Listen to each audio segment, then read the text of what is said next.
Well, good morning. Let's get right to our top story. The new revelations from ABC's exclusive interview with President Donald Trump.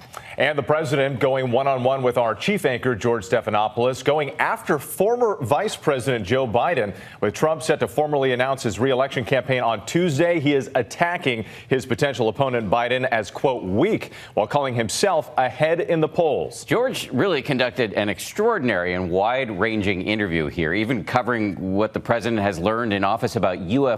So we've got a lot to talk about here, and we're going to start our coverage with ABC's Rachel Scott, who's right there at the White House, with details on internal polling from the Trump campaign, which showed the president trailing Joe Biden. Rachel, good morning to you.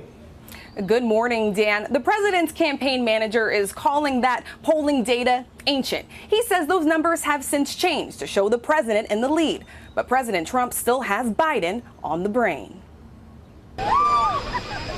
In the long road to the 2020 election, President Trump and Democratic rival Joe Biden are entangled in a war of words. You know, he wanted to be the tough guy. He's not a tough guy. He's a weak guy. And while Biden is just one of 23 Democratic candidates in the race, President Trump has insisted in any matchup, he is the clear frontrunner. I just had a meeting with somebody that's a pollster, and I'm winning everywhere. But an internal poll from his own campaign painted a different picture. The March data obtained by ABC News had the president losing to Biden by double digits in the battleground states of Pennsylvania and Wisconsin.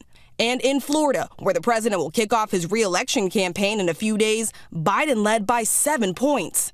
The Trump campaign argues those numbers have since changed in his favor. Still, the president has maintained his focus on Biden, with fresh attacks on his recent shifts in policy. He is recalibrated on everything.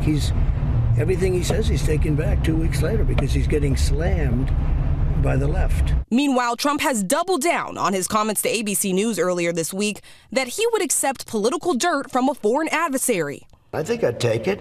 If I thought there was something wrong, I'd go maybe to the FBI if I thought there was something wrong. Those comments drew outrage among Democrats. This one is a new low. And even prompted criticism from some of the president's allies. Foreign influence in our elections is growing, not lessening, and we don't want to send a signal to encourage it. The president now says he would still take a look, but also definitely report it. Of course you have to look at it, because if you don't look at it, you're not going to know if it's bad. How are you going to know if it's bad? But of course you give it to the FBI or report it to the Attorney General or somebody like that.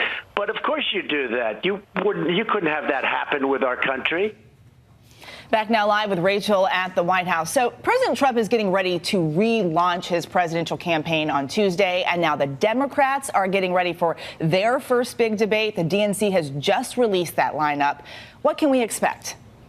Yeah, Eva, that long-awaited list is finally out, and there are so many Democratic contenders that the debates are separated into 2 nights. So on the first night, you can expect to see Senator Elizabeth Warren share the stage with Senator Cory Booker, as well as New York City Mayor Bill de Blasio. And then on the second night, that's when you are going to see former Vice President Joe Biden face off against Senator Bernie Sanders, along with other top contenders like Senator Kamala Harris and Mayor Pete Buttigieg. Certainly a time to shine in a crowded field, Eva.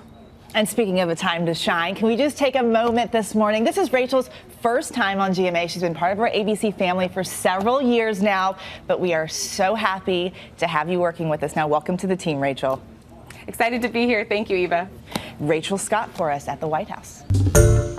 Hi, everyone. George Stephanopoulos here. Thanks for checking out the ABC News YouTube channel. If you'd like to get more videos, show highlights, and watch live event coverage, click on the right over here to subscribe to our channel. And don't forget to download the ABC News app for breaking news alerts. Thanks for watching.